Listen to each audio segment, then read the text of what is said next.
Five, four, three, two, one. I'm John Miglosh for the WDMA and the International Society for Strategic Marketing. Thank you all for visiting, and off we go. Okay, first big news that I came across that you may have missed is that AT&T has gotten some court rulings in their favor, which basically says they can put all kinds of extra charges on Netflix and other competitors, and give favorable treatment to HBO. Now, this is sort of the American way. You build up monopolies until the government comes and clacks you down. But the other thing that happens is consumers kind of can notice. And I can tell you, I spend more for internet services right now than I spend for rent. Part of it's because I need super fast to do this live streaming. Actually, I found out I don't when I'm on the road. But people are starting to notice that they're paying more for internet and cable TV, etc., than they are for rent. So what's going to happen? I'm going to recontact one of my friends who was one of the top guys at Texas Instrument, and we were working together on a system that was originally used to guide tank movements through a battlefield and keep them all working with each other while they were moving and changing distances and things, and it would keep optimizing the Wi-Fi. And that system actually can work in a city. The problem you have, people say, well, why don't we just have Wi-Fi through the whole city? Well, the problem you have is that you have a router, and it's capable of handling 3 or 4 or 10. I think in my house I've got 20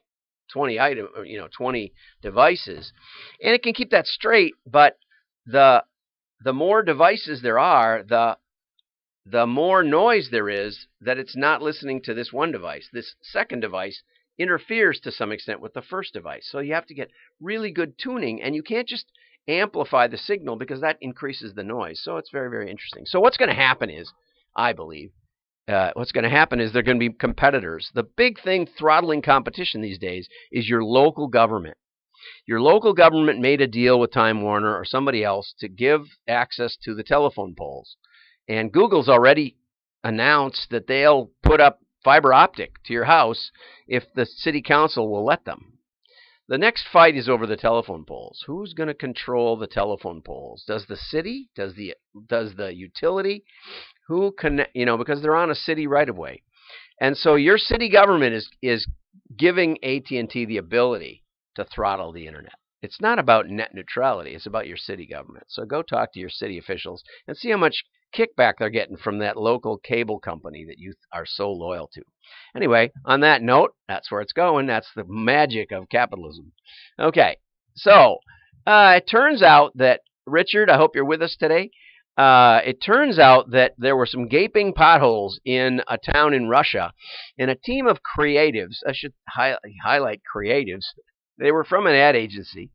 They decided to take action, and so they spray painted intricate lifelike portraits, or characters rather, of the governor, the mayor, and the vice mayor around each pothole that was life threatening. And I've traveled enough to see potholes that could swallow a car. And so within 36 hours, the embarrassed politicians had ordered the potholes to be repaired. They were works of art. Anyway, in a Cannes festival, they got 7 lions, including 4 gold lions. Okay, well, not too far away, 3,000 miles away, there was a guy who also had a problem with the potholes in front of his house, and so he painted some, let's call it pornographic graffiti in seconds around some of the potholes. And while the city council could ignore the life-threatening potholes, it was forced to act by the dirty graffiti.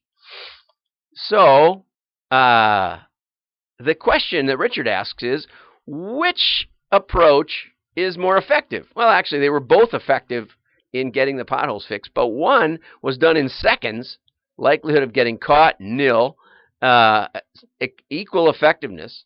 And so he argues that the pothole graffiti is a metaphor for a broader problem with juries and commentators' favorites. I worked in an ad agency for a couple of years, and we did 5 pitches, and we won 5 out of 5 in the couple of years I was there. And every new client said, I like that guy who said he could show what was working in advertising, that he could measure the effectiveness of advertising. in a very, very precise way. And those were like the CEOs and the presidents of companies. But I never got invited to the creative meeting when we launched because, and finally I asked our creative director, and he said, look, he said, I want to win awards. The ad manager of the client wants to win awards. You have an ugly portfolio. Same thing. Okay? If you want to win awards, you could create effective advertising, but you really won't it changes the way you approach it. Okay? So I quit the ad agency business. And this guy says, maybe it's better that we decouple winning awards from behavior change, but this isn't going to change. And I'll explain why in the next article. As David Ogilvy said, if it's not creative if it doesn't sell. And I'm a big fan of Ogilvy. So here's another article that I think is great. Firms are taking more marketing functions in-house. And here's why. This is a staggering statistic. The Association of National Advertisers found that 78% of its members had some kind of in-house agency in 2018, whereas 58% in 2013. Right? That's like a 40% increase. That's huge. That's way bigger than the internet per se in digital growth. It's a huge tsunami coming. And what Lucy says here, I should have mentioned Lucy. Lucy says that this is because the current ad agency structure is for breakthrough advertising. It's award-winning advertising, right? It's who's going to have the best ad on the Super Bowl. It's the same things I was fighting with back in the 80s. Okay? She says this is completely inappropriate, or I guess Charlie says, for the digital age. The interesting thing about digital is you might need a different format. When you try to put a banner up on YouTube, it's way different than when you try to put a banner up on Facebook. It's just, it's horrible. And so you got to keep trying new sizes and stuff, and it's just it's a pain in the neck because they all have their limits, and a lot of times their limits are ugly. So you've got to actually change the artwork to make it clear. This artwork down here below me is very tiny, and it has to be clear. It's different than the stuff I do when I do PowerPoints. Okay, so that volume and the tweakiness of it means that an ad agency has to crank out versions of stuff a lot. It's a lot like building a catalog, which requires different size shots and different, and you got to shoot a lot of little insets and things. It's not like advertising, and you got to kind of handle the products, and you have very severe constraints. So most catalog companies have in-house agencies to produce that, but they may also have an outside agency to do some of the breakthrough ads, which is what this article says, basically, is that in-house agencies are almost necessary for the digital age. Okay? The problem is, and the challenge is down here, the challenge is that, and there's a whole lot about how to start it out. Where did I go? The challenge is that you won't necessarily get breakthrough ads. People who are good at doing volume and churning out good quality fast, but they're not very good at coming up with groundbreaking ideas that are going to shift the brand forward. And you need to understand that. So when you have a groundbreaking concept, you may use your in-house agency to propagate it digitally, boom, right?